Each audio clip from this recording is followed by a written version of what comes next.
Well, guys, today we are going to make some laundry stain remover sticks. It's a very simple and easy recipe. I will be giving you guys the recipe, but if you want the written version, you can find it in the Patreon. Also, with a wonderful community of skincare makers, candle makers. We have a chat in there that's 24 hours a day. We get one-on-one coaching, live classes. You will never be disappointed, okay? So let's talk about what we're going to be doing today. Just go ahead and hit the like button, subscribe to the channel so you do not miss the up-and-coming recipes on the channel. So there we have our ice cubes.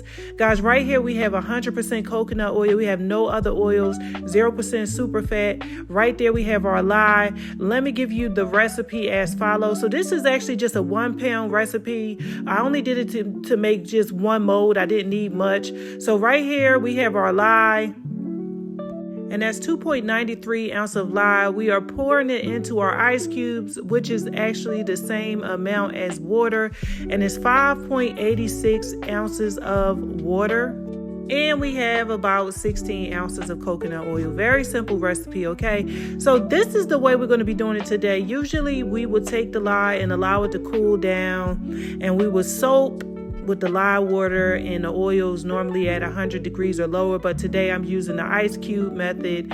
And this is just to cool down the lye so that we can make it right away and we don't have to wait. And this is a really, really nice way to speed up the process of making soap, okay? So as always, make sure you guys wear goggles, wear gloves, wear a long sleeve shirt to protect yourself just in case you have any lye pop in your eye or go on your skin. If it does come in contact with your skin, I know the old folks used to say use apple cider vinegar, but I beg to differ. I had lye go in my eye before, and you just really just honestly just use water, okay? So guys, just keep stirring until you mix it up.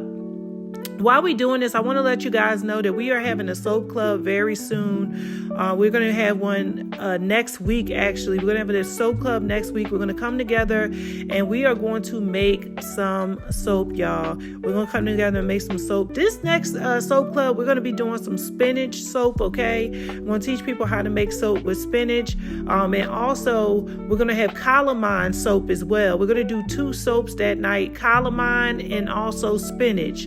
I already put the spinach recipe in the Patreon, so you guys can make it with me. Is there. Well, anyway, go ahead and pour your lye into your coconut oil, guys. And listen, this gets thick very, very fast, okay? Even when you start stirring it, you'll notice that your spatula just, it starts feeling kind of rough. We don't use fragrance. We don't use color in stain sticks. Stain sticks are pretty much just something that people use, like, if you got children, like me, I have a baby, I have other children, I have about 5 altogether, but I have one that's not quite a child anymore. She'll probably take my stain sticks. And so what we do with these is we wet the garment just slightly, and then we just take this and we rub it, okay? So I want you guys to go ahead and use your hand mixer like I'm doing, and just go ahead, and we're going to bring it to a trace. But as you notice, because we don't have any other carrier oils or anything like that inside of this, it's going to look a little like it's ricin, but it's not. Just kind of grainy. I can't explain it, but I would say ricin because that's how I normally do look when soap is ricin, or when I'm making hot process soap and it's too hot. That's what it's going to look like. But you keep on just kind of mixing it. I actually just mix it. Like whenever you see me doing that, I normally turn off and I'm not using the power on that. I'm just basically just using it like a spoon. And then when you see me go in, you'll see me use the power. But it's really fast. You don't have to use, you see I brought it to a trace really quick. You don't have to use too much energy in making this soap, okay? All right. This is a very beginner-friendly recipe. Very beginner-friendly.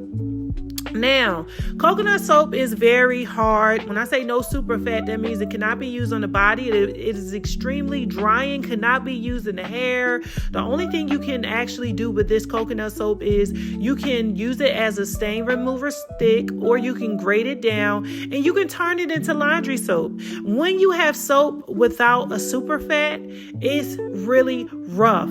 So this recipe cannot be used for nothing other than cleaning, okay? It would even be too rough to use used as a dish soap when it comes in contact with your hands because there's no super fat whatsoever, okay? All right, so with that being said, guys, I am using these molds because I don't have time to be using my wrist to cut a loaf, okay? Because if you take the loaf out too late, you guys decide to make it in a loaf, and let's say you leave it in the loaf for 4 hours. Mine literally was done in an hour, for real. It was solidified in an hour. It was not even an hour. It was fast. So let's say you decide to leave it and you say, okay, I come back in 4 hours. Guys, listen, it's going to be so hard that you are not going to be able to use your soap cutter to cut it. You're going to have to cut it by hand. And you might just even break a knife if you take too long, okay? Your knife might just split and separate. So for me, using these molds, you can purchase these molds on Amazon. You can use any molds, any molds. You can use the round ones, but I suggest using it this way because you can actually take these and you can cut these up and make stain remover sticks. And you can actually get more for your buck. And, just charge people however you want to charge them for them. It's very inexpensive to make. You don't have to have organic or whatever. So you're going to leave these sitting out. And you're probably just going to leave them out for like an hour, 2 hours. And then come back and you're going to see. But you can leave these actually overnight because you don't have to worry about them like being stuck. Or if you plan on cutting them, you don't want to leave them in for like hours on hours, okay? Because you're not going to be able to just cut them. They are going to either break your knife or fall apart. Either way, we don't need no problems. Now, like I said, as you can see, it's super, super, super duper duper hard. Okay, they are super hard. And this, like I said, this was only an hour. All right, same shirt, same sleeves. Now, the only thing you're going to do is you're going to wait for them to fully solidify, and you are going to wrap them up however you want to wrap them. You can, package them, label them however you want to package them. But I'm going to show you guys something really quick so that you can see. Now, I took out the one that I only had a little tiny bit in the mold, which is actually... Now, I took out my tester, and guys, I'm showing you this is hard. All right, so that's just a prime example to tell you that you need to move fast. Anyway, I will show you guys the finished version right about now. And they came out pretty cool. I hope you liked the video. Like and subscribe. See you later.